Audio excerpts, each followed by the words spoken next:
예, 2021년 2월 21일 길가음교회 주일 예배 말씀입니다. 오늘 본문은 베드로 후서 3장 1절에서 9절까지 말씀입니다. 우리 같이 봉독하도록 하겠습니다. 사랑하는 자들아, 내가 이제 이 둘째 편지를 너희에게 쓰노니 이 두 편지로 너희의 진실한 마음을 일깨워 생각나게 하여 곧 거룩한 선지자들이 예언한 말씀과 주 되신 구주께서 너희의 사도들로 말미암아 명하신 것을 기억하게 하려 하노라. 먼저 이것을 알지니 말세에 조롱하는 자들이 와서 자기의 정욕을 따라 행하며 조롱하여 이르되 주께서 강림하신다는 약속이 어디 있느냐. 조상들이 잔 후로부터 만물이 처음 창조될 때와 같이 그냥 있다 하니 이는 하늘이 옛적부터 있는 것과 땅이 물에서 나와 물로 성립된 것도 하나님의 말씀으로 된 것을 그들이 일부러 잊으려 함이로다. 이로 말미암아 그때의 세상은 물이 넘침으로 멸망하였으되 이제 하늘과 땅은 그 동일한 말씀으로 불사르기 위하여 보호하신 바 되어 경건하지 아니한 사람들의 심판과 멸망의 날까지 보존하여 두신 것이니라. 사랑하는 자들아, 주께는 하루가 천년 같고 천년이 하루 같다는 이 한 가지를 잊지 말라. 주의 약속은 어떤 이들이 더디다고 생각하는 것 같이 더딘 것이 아니라 오직 주께서는 너희를 대하여 오래 참으사 아무도 멸망하지 아니하고 다 회개하기에 이르기를 원하시느니라. 아멘. 예, 오늘 재림의 시점과 오래 참으심이라는 제목으로 하나님 말씀 전하겠습니다. 오늘날 교회에 대한 도전은 많은 부분에서 일어나고 있지만 가장 큰 폐해 중 하나는 기독교 이단들에 의한 것입니다. 이런 이단들은 초대교회 시절부터 존재했습니다. 본문에서 베드로 사도가 사역할 당시에도 많은 거짓 교사들이 있었는데 그들은 정욕을 쫓아 행하며 또 예수님의 재림을 부인했던 자들입니다. 그런데 만약 이 거짓 교사들의 가르침대로 행한다면 당연히 예수님의 재림을 받아들이지 않게 될 것이고 재림 자체를 부인하게 되면 정욕에 빠져 방탕한 생활로 나가게 되어 있다는 것입니다. 특히 주의 재림이 없다고 생각하며 재림을 거부하는 것, 이것은 하나님의 말씀과 그분의 약속 자체를 조롱하는 행위입니다. 이 재림, 주님께서 다시 오실 것이라는 말은 다름 아닌 예수님께서 직접 하신 약속입니다. 마태복음 24장 30절 말씀에 보면 그때에 인자의 징조가 하늘에서 보이겠고 그때에 땅의 모든 족속들이 통곡하며 그들이 인자가 구름을 타고 능력과 큰 영광으로 오는 것을 보리라. 또한 예수님이 승천하실 때는 천사가 이것을 다시 한번 확인해 줬습니다. 사도행전 1장 11절 말씀에 보면 이르되 갈릴리 사람들아 어찌하여 서서 하늘을 쳐다보느냐. 너희 가운데서 하늘로 올려지신 이 예수는 하늘로 가심을 본 그대로 오시리라 하였느니라. 그리고 예수님에 대한 복음을 증거하던 이 사도들은 주님의 재림을 굳게 믿고 이 복음을 전했던 것입니다. 데살로니가전서 4장 16절에 보면 주께서 호령과 천사장의 소리와 하나님의 나팔 소리로 친히 하늘로부터 강림하시리니 그리스도 안에서 죽은 자들이 먼저 일어나고 특히 본문 2절에서 거룩한 선지자들이 예언한 말씀을 언급하고 있습니다. 본문 2절에 곧 거룩한 선지자들이 예언한 말씀과 주 되신 구주께서 너희의 사도들로 말미암아 명하신 것을 기억하게 하려 하노라. 이것은 하나님이 선지자들을 통해 말씀하신 구약 성경 전체를 의미하는 것입니다. 그래서 오늘 우리는 주님께서 반드시 재림하신다. 이 사실을 다시 한번 확인하고 우리가 생각하는 시간과 하나님의 시간이 어떻게 다른지 깨달아 하나님의 마음을 더 알아가야 합니다. 자, 그러면 본문 3절과 4절을 같이 한번 보겠습니다. 먼저 이것을 알지니 말세에 조롱하는 자들이 와서 자기의 정욕을 따라 행하며 조롱하여 이르되 주께서 강림하신다는 약속이 어디 있느냐. 조상들이 잔 후로부터 만물이 처음 창조될 때와 같이 그냥 있다 하니. 이 말세에 나타나는 이 조롱하는 자들, 다시 말해 거짓 교사들의 주장은 자기 정욕을 따라 행동하고 그리스도의 재림을 부인하는 것인데, 이것은 앞서 언급했던 것처럼 말씀을 조롱하는 행위입니다. 여기에서 말하는 정욕, 이 정욕이 무엇일까? 죄악된 본성에서 나오는 쾌락적인 욕망입니다. 베드로는 앞장에서 영혼을 거슬러 싸우는 육체의 정욕을 제어하라, 이렇게 권면을 했죠. 베드로전서 2장 11절 말씀 보겠습니다. 사랑하는 자들아, 거류민과 나그네 같은 너희를 권하노니 영혼을 거슬러 싸우는 육체의 정욕을 제어하라. 하나님의 형상으로 지음을 받은 인간은 하나님으로 채워지지 않으면 죄악된 본성을 따라 정욕을 쫓고 쾌락을 찾아 채우려기 때문에 그것을 조심해야 한다는 것입니다. 그렇지 않으면 결국 하나님을 조롱하는 데까지 나아가게 됩니다. 성경은 육신의 아버지를 조롱하는 것도 강력한 심판이 있을 것을 경고하고 있습니다. 잠언 30장 17절 말씀해 보니까 아비를 조롱하며 어미 순종하기를 싫어하는 자의 눈은 골짜기에 까마귀에게 쪼이고 독수리 새끼에게 먹히리라. 여러분, 끔찍하지 않습니까? 그런데 하나님을 조롱하는 자는 어떻게 되겠습니까? 하나님을 조롱하는 것은 아주 교만한 자의 특징이요, 영적으로 무감각한 자로서 자기 영혼을 파멸시키게 됩니다. 특히 거짓 교사들이 주께서 강림하신다는 약속이 어디 있느냐, 이렇게 말을 하면서 주님의 재림을 부인하고 있는데, 이런 조롱은 갑자기 생겨난 것이 아닙니다. 이미 구약시대부터 있었던 것입니다.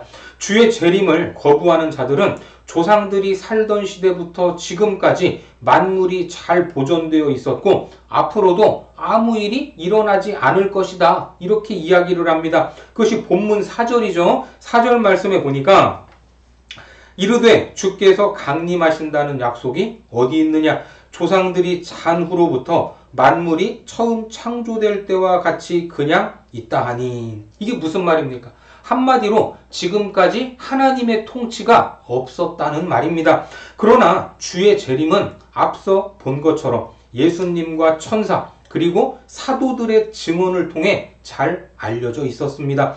거짓 교사들이 말하는 것처럼 하나님이 세상에 간섭하고 계신다는 증거가 없다, 이렇게 주장을 하지만 베드로는 오히려 그들의 그런 주장을 반박하고 있습니다. 자, 5절과 6절 말씀에 보면 이는 하늘이 옛적부터 있는 것과 땅이 물에서 나와 물로 성립된 것도 하나님의 말씀으로 된 것을 그들이 일부러 잊으려 함이로다. 이로 말미암아 그때의 세상은 물이 넘침으로 멸망하였으되. 자, 이것이 무슨 말인지 여러분들 아시겠죠? 하늘과 땅은 하나님의 창조물인데 그 창조된 세상이 어느 시대? 구약의 노아 시대에 이미 물로 심판받은 적이 있다는 것입니다. 창세기 6장 17절에 보면 내가 홍수를 땅에 일으켜 무릇 생명의 기운이 있는 모든 육체를 천하에서 멸절하리니 땅에 있는 것들이 다 죽으리라. 그러니까 노아의 홍수 사건은 누가 개입하신 사건입니까? 하나님이 개입하셨던 사건입니다. 또한 앞으로도 이런 일이 있을 것이라고 베드로 사도는 분명히 이야기합니다. 바로 불에 의한 심판이죠. 본문 7절 말씀에 보면 이제 하늘과 땅은 그 동일한 말씀으로 불사르기 위하여 보호하신 바 되어 경건하지 아니한 사람들의 심판과 멸망의 날까지 보존하여 두신 것이니라. 이처럼 베드로는 거짓 교사들의 잘못된 믿음과 터무니없는 주장을 말씀을 근거로 반박하고 있습니다. 그러니까 피조물인 우리가 기억해야 할 것은 우리를 지으신 창조주 하나님의 통치와 다스림이 지금도 계속되고 있으며, 따라서 우리는 하나님을 경외하며 그 말씀을 믿고 순종해야 하는 것입니다. 히브리서 10장 36절과 37절 말씀에 보면 너희에게 인내가 필요함은 너희가 하나님의 뜻을 행한 후에 약속하신 것을 받기 위함이라. 잠깐 후면 오실 이가 오시리니 지체하지 아니하시리라. 여러분들은 주님이 약속하신 재림을 소망하고 계십니까? 재림의 소망이 크면 클수록 우리 삶에는 변화가 일어나게 됩니다. 소망은 배의 닷과 같은 것입니다. 배에 닷이 없으면 배는 바다에서 표류하게 됩니다. 마찬가지로 우리에게 소망이 사라지면 인생은 정처 없이 떠돌게 될 것입니다. 오늘 이 거짓 교사들은 예수님이 다시 오신다는 약속이 승천 후 10년, 20년 이내에 바로 이루어지지 않고 재림 소망으로 살다가 죽은 성도들, 또 고난 속에 있는 성도들을 볼 때 과연 재림이 무슨 소용이 있는지 회의적인 눈을 가지기 시작했을 것입니다. 그래서 재림을 부인하는 사람들은 결국 방탕과 쾌락을 추구하는 삶으로 나아갔던 것입니다.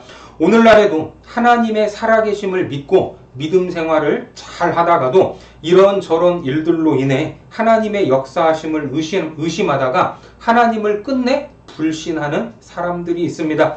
결국 그들은 하나님 없이도 살아갈 수 있다는 교만으로 파멸에 이르게 됩니다. 그래서 베드로는 선지자들이 예언한 말씀들과 명령하신 것을 기억해야 한다고 강조하는 것입니다.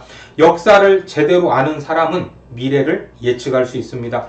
하나님이 세상을 창조하셨고 다스리고 통치하신다는 사실과 믿음은 거짓 교사들의 주장에도 결코 흔들리지 않을 것입니다.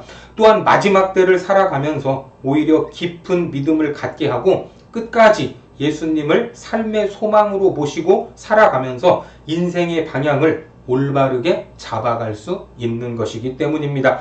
그러면 예수님이 승천하시고 적어도 몇십 년 이내에 오실 것만 같았는데 왜 이렇게 2000년이 넘어가도 오시지 않고 계시는 것인가? 본문 8절에 보면 이렇게 말씀하고 있습니다.